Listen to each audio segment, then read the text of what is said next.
Today, we're going to talk about how to master your system status via health monitoring using HikCentral Peofessional. We will cover the following topics: the real-time status, historical data overview, and application.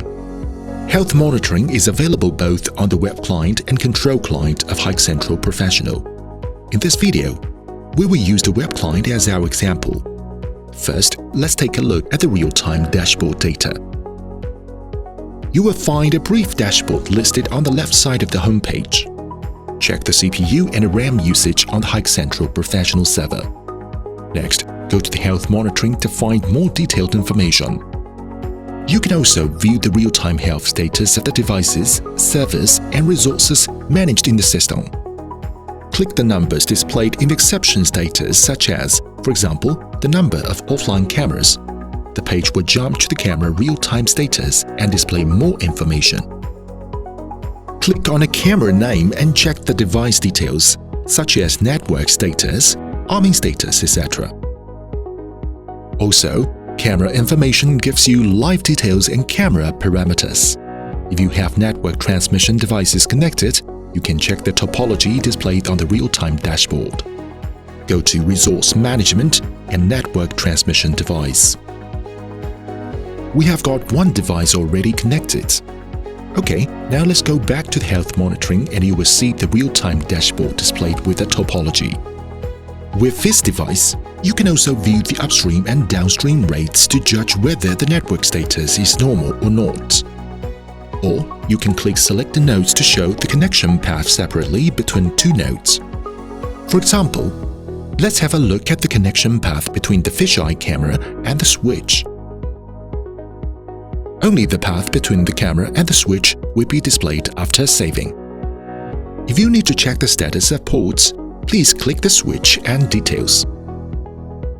You will see the device and port status. Click the port switch button to report the port if you need to, or check the statistics of each port. The letters in red help you locate the devices with an exception status. Click Locate in Topology, and you will see abnormal encoding devices listed. You can also check the real-time status of managed resources such as cameras, doors, etc. Alright, that's all for the real-time status. Now let's look at the historical data overview. After you click Historical Overview, you will see Resource Online Rate, Device Online Rate, and Recording Integrity Rate displayed with a line graph. You have the options of last 30 days, last 7 days, and last 24 hours to choose from. The total offline duration will be displayed for your reference. Click the dot and the page will give you more details of the recording status. Click on the camera name and check the recording bar. The blue parts on the bar represent the time periods during which video footage was recorded, while the orange parts represent either video loss or no recording schedule exists. Go to Audit Trial and check the server, device, and resource logs. For example, the server log contains errors, warnings, and information logs.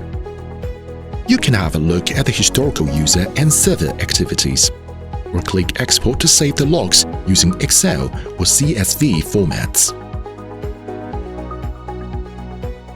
Click Device Logs and check the online and offline logs, such as the latest offline time and total offline duration. If you need to receive report in a scheduled way, please go to Schedule Report to do the settings in advance.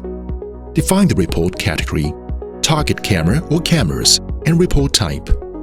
Choose report content, sending time, and set the email template. Click Add to save. Alright, that's all for historical status overview. Now let's take a look at device linkage for alarm notifications. Go to Event and Alarm and choose a camera in Maintenance as the source type. Choose the one you need, such as, for example, the camera offline.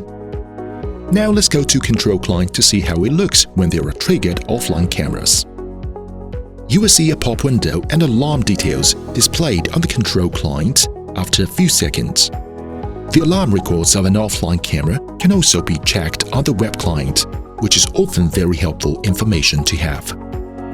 Alright, that's all for today's video. Thank you for watching.